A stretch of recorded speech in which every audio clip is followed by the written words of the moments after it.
So here along this curved wall,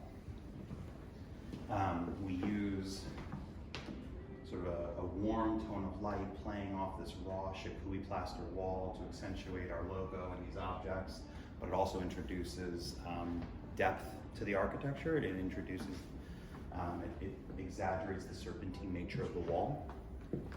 Over here in this meeting room, the light cools here and pools bright white light on the table. You know, would be appropriate for a meeting space or a kitchen island at prep time or focused homework lighting for children. But we've also used light here to create many layers in depth, so there are places for the eye to look around and to rest.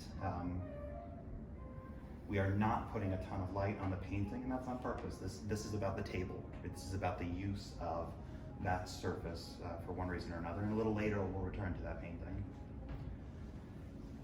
Here in our reception area, we use up lighting and down lighting, plus some decorative fixtures to create a very low contrast environment, something that's easy on the eyes and inviting, right? As a place to wait before a meeting, but we don't want you to linger, right? If we introduced warmer, lower level lighting like you might in a residence, this could be a place where you would want to stay, and we'll look at that a little later. In a bedroom environment, maybe a little less germane to why you're here today, we move lights and shades together to in scene control. This happens to be a hotel mock-up, but you could do very much the same thing in a residential bedroom. One button press gives you morning.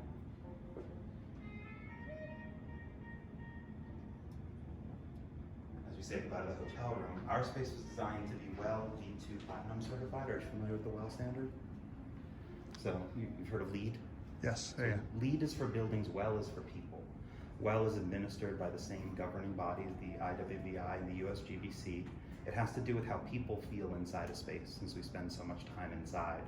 So one of the many elements of WELL is to bring biophilic elements into the indoors, and biophilic elements are things that connect you to nature. So we do it with plants and the magnolia leaves, but here our design team developed this dappled light feature. So it mimics the dappled light of a tree canopy in the park as an innovation point, a way to connect you with the outdoors. If we peel back the layers, if we remove all of these elements, we take you to a bright white office, if you will, 3,200 degrees Kelvin. What happens here is, places are often overlit, right? It's really easy to take away light by dimming. It's really hard to, or shutting things on and off, right? It's hard to add light later. So here we've got a serviceable space with plenty of foot candles around to get your work done. However, we've lost the serpentine nature of the wall, the welcoming environment in the living room, the layers and depth from the office, right? It's very flat, like the light is even and bright. As we start to move away, remove light, this 3200 environment at 60% light output. So one of the interesting things about LEDs is that they hold their color temperature. So as you remove light, they turn gray, or can turn gray. So now we're flat and gray, or flat and drab. So what resonates for people and what we're familiar with is that as light dims, it warms. So same light level at 2700, very residential, warm, inviting color temperature for the space, but we're still flat. So as we continue to push the boundaries, not push the boundaries, but as we continue to dim, we also introduce individual addressability, which is done wirelessly with Ketra over Clear Connect Type X. And we're talking to individual fixtures to call out bright lights on our horizontal surfaces, bright lights on the areas of the curved wall that project, to introduce that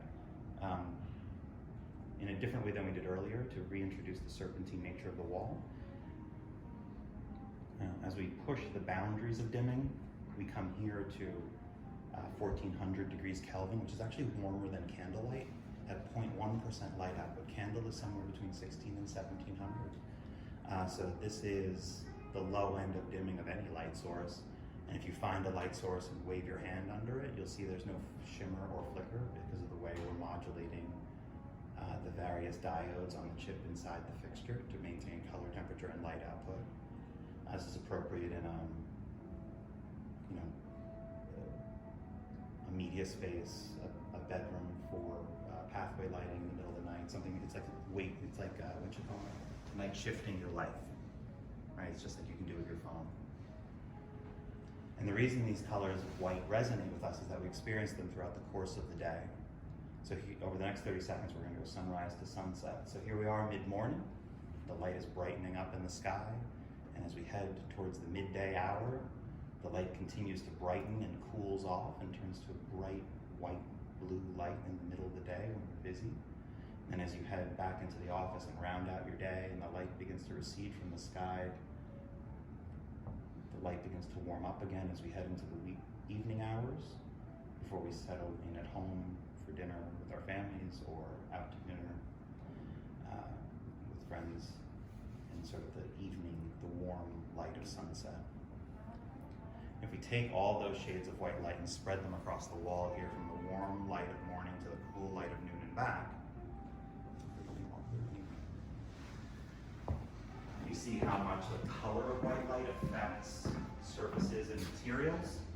You know, particularly the 1400 degree Kelvin, which is at the very edge there on the left-hand side, through to 10,000 degrees on the right. The plaster renders differently, the wood flooring renders differently. It's an important part of how materials and people feel in a place. And to make white light, it takes every color of the rainbow. So inside every fixture, we have full spectral control and can make deep saturated colors. So just to be clear, this is done in the same fixture. I know you know Ketra. And that's important because it takes color to make white light. So if we go to a white light environment like this, we have a mix of whites, warm whites and cool whites, all the whites you see throughout the course of the day, representing colors very naturally at a very high CRI, 92+%, high color rendering index. So colors appear naturally as they would under sunlight. But what we can do with all those colors is change the way the eye perceives or reads the color. So if you look at the magnolia leaves here on the counter, we can take the brown underside of those leaves and give them a rich leathery tone. Sometimes the phones color correct this. No, okay, it's good. Or if you look way down there at the red flowers, very surgically, we can introduce vibrant reds on the flowers. And then, of course, on artwork, if you look in this room that we started with, we put a lot more light on that painting. And we're able here to introduce vibrancy and make the oranges and the reds pop. Also, what's interesting while you have the wider shot on this one is that we've changed, as we introduce vibrancy on all these books and materials, it actually color casts the whole room as the light bounces around inside the space. And this has a lot to do with personal preference, materiality, what do you want something to look like.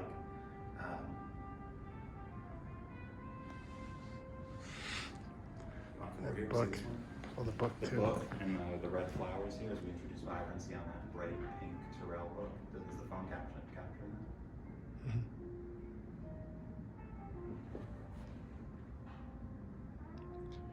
And because we can make every color with every fixture, I invite you to take the long view here.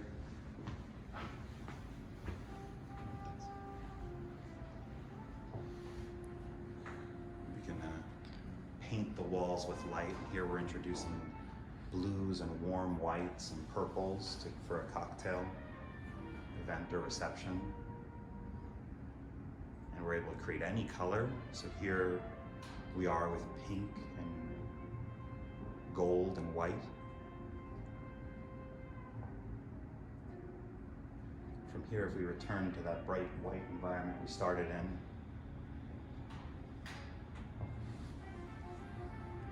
if you're in the space, you'll read this as a little green while your eyes readjust from that pink. We'll open the shades, keep it this way actually, because we'll blend it all together. There's windows at the end. If you recall, we ran that natural sequence in about 30 seconds. It's like a tow rope that operates in the background of the system. And